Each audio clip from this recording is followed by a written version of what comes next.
In today's video, I'm going to teach you how to create a Facebook Marketplace account.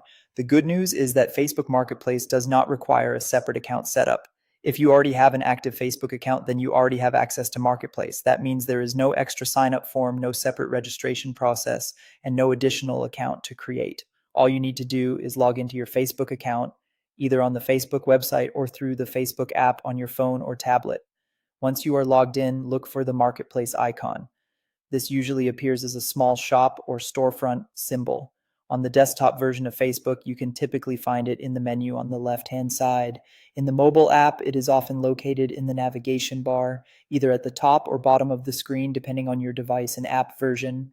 If you do not see it right away, make sure your Facebook app is updated since the layout can sometimes vary slightly. Now simply tap or click the Marketplace icon. This is the only action you need to take to begin accessing Facebook Marketplace. As soon as you open it, Facebook will take you directly into the Marketplace section connected to your existing account. In other words, this is effectively how you create your Marketplace access by entering the feature from your regular Facebook account. After that, you will be able to see the Marketplace home screen filled with listings for items that people are selling. These listings can include a wide range of products such as furniture, electronics, clothing, vehicles, and many other local items.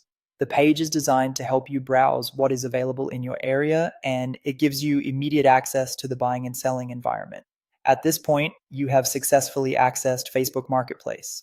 If your goal was to create a Facebook Marketplace account, that is really all there is to it.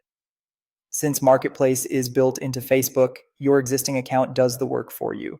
One helpful thing to keep in mind is that access to Marketplace may depend on account status, region, and whether your Facebook account meets Facebook's eligibility requirements. So if you do not see the icon, double check that your account is active and in good standing.